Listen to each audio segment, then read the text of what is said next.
Hello and welcome to the latest special edition of the Sharesify podcast. We're delighted to be joined again by Emily Whiting, Emerging Markets and Asia Pacific Investment Specialist at JPMorgan Asset Management. Emily, welcome back to the show. Thank you for having me.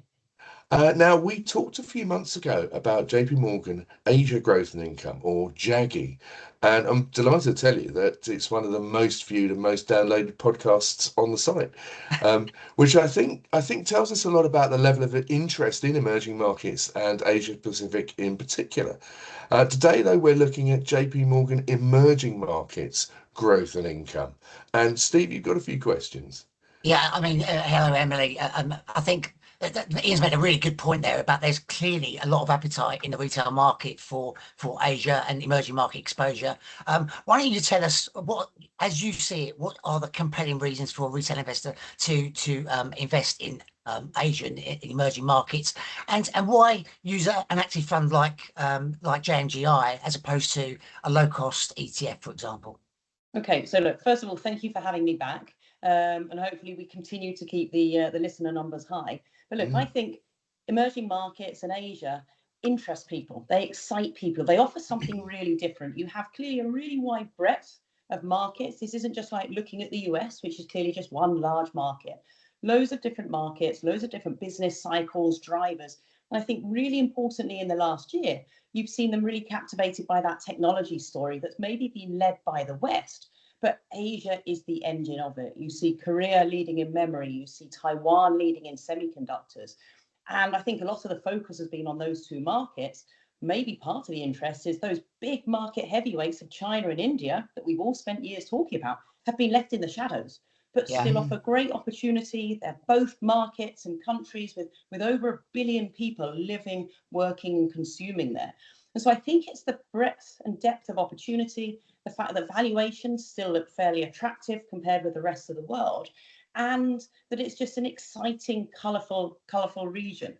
I think the other point to your secondary question is an investment trust allows us as investment managers real latitude, right? We have the ability to go anywhere. I think the vehicle offers you a lot of different mechanisms around the likes of the enhanced dividend, which we'll talk about, or gearing or holding small account names. And so whereas ETFs and active ETFs offer a low cost opportunity, I think for a lot of investors, when they're looking at this region, they say, if I'm in, I'm in. Just make me the alpha and find me the opportunities. And so therefore, I think the investment trust allows you to do that. And that's something that we've seen great interest in across our range for all the points that we've just mentioned.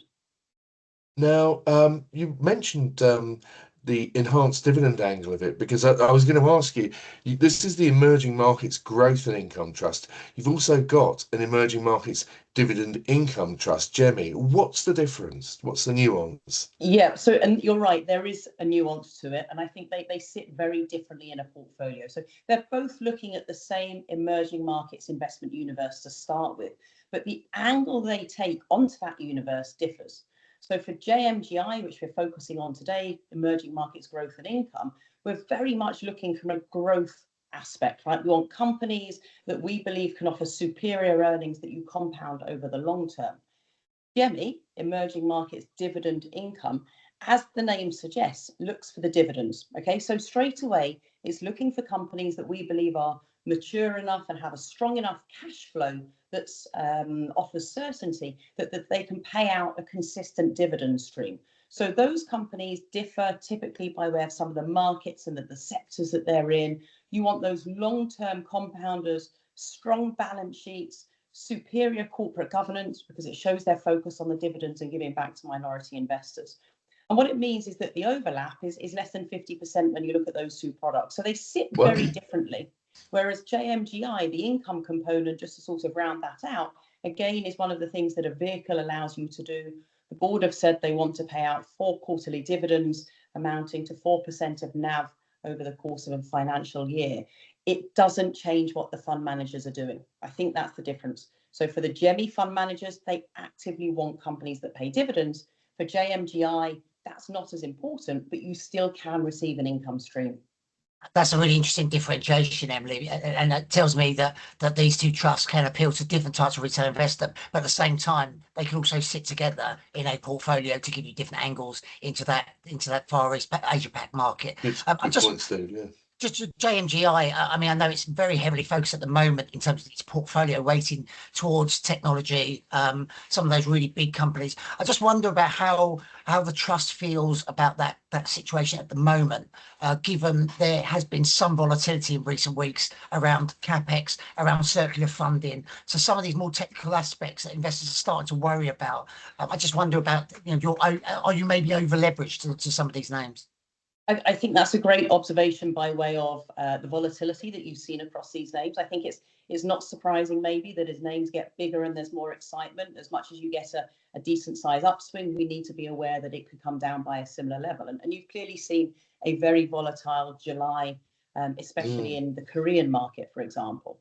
Now, to us, those three businesses continue to be global tech leaders, right? They have all at various points in time hit value of over $1 trillion. They have dominant market positions. They have strong balance sheets. I think what we've seen is they have very strong and robust barriers to entry. So they are fundamentally good businesses that we don't see going anywhere. But I do think you're right. I think the market is becoming more concerned around AI spending and the return on investment. But we really have a view. We clearly go out and kick the tires on both the supply and the demand side for all of these businesses, because to the points you make around circular funding and so on, demand for advanced chips and memory is a critical part of the value chain. These companies enable that technology. And so, yes, we are very conscious and always looking at the exposure that we have within JMGI to these businesses. But right now, when we look across the rest of the investment universe, we feel those positions are well placed. But that doesn't mean that we rest on our laurels, because a good company doesn't always remain good. I think we've all seen the history of investing disputes that very strongly. But right now, we do feel very comfortable with where they are and what they can offer to our investors in JMGI. I just want to clarify, I think, because I failed to mention the names of the three you're talking about specifically are TSMC, SK Hynix, and of course Samsung. So these are the three heavyweights of the South Korean and Taiwanese markets. Yeah, and that's interesting because obviously they have been a phenomenal success this year, even with the volatility. They've been great. And you mentioned earlier how the big markets back in the day by market weight were China and India. So are you seeing more opportunities in those markets, because they've kind of been left behind, as it were? I think they have been left behind, very much so. They've been in the shadows over the last year or so, but it doesn't mean they've gone anywhere. So yeah, you're right. I think broadly, we would say there is opportunity coming through. I think you still need to be very selective in both markets. If we think about India to start with, we've always all known that India is an expensive market. Valuations have clearly come down a bit, but are still only what I would term fair value. We're not sort of at a cheap level, but there are names that are starting to really come back and show themselves as offering opportunity domestically in India.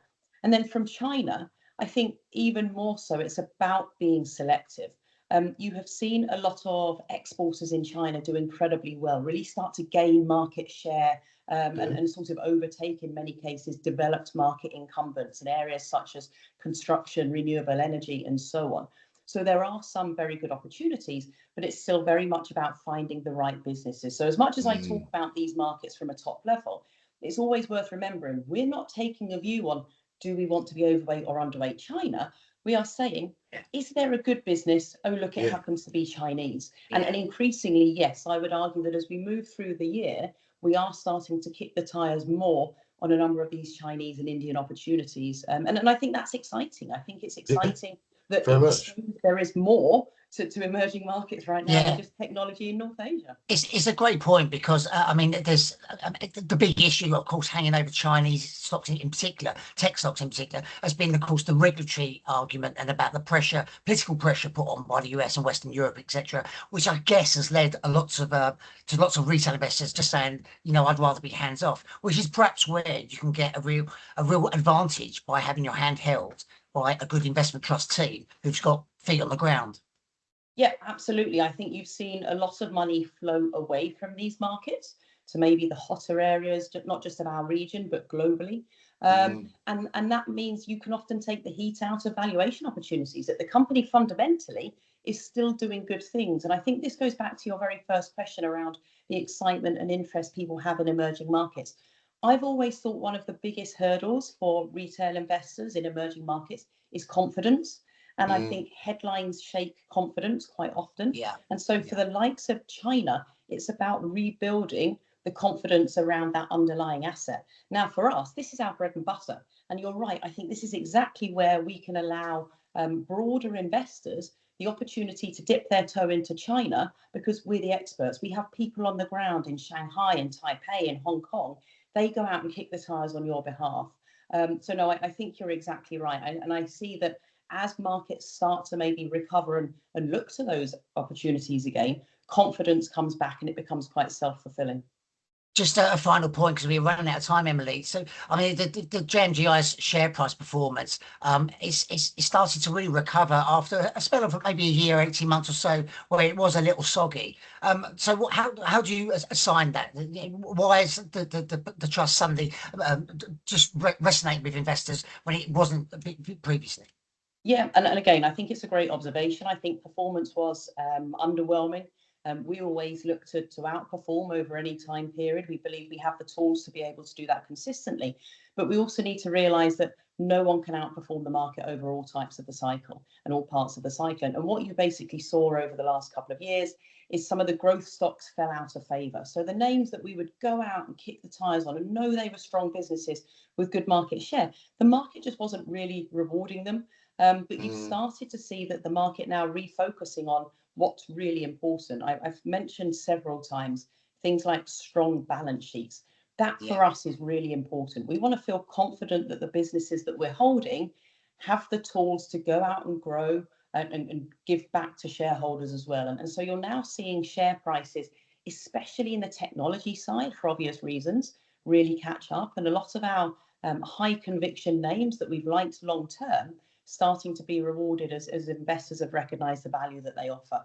I think what was really important to highlight is through that weak, soggy patch of performance, we didn't look to massively change what we were doing, what we were looking for. I think one of the things you want when you invest is a consistency of approach. If you start flip-flopping between value and growth and momentum and whatever, you're never going to keep track with the market. What we want to be is a long-term position in clients' portfolios where they know that they're well exposed to emerging markets. There will be ups and downs, but over the long term, we've shown this type of process where, backed by our strong team, we go out and find high quality businesses can deliver. So yeah, hopefully this performance upcycle continues, and we thank everyone for their patience through that period where it was, as you termed, slightly soggy. Emily, that's absolutely marvellous, and we're out of time now, but that's really, really great stuff. Under the covers of JMGI, it sounds like a fascinating trust, and it's taught me given me a good few pointers as well. We do these podcast listeners on a regular basis, as you know. So tune in for the next one. See you next time. Thanks ever so much for having me. Take care. Bye bye.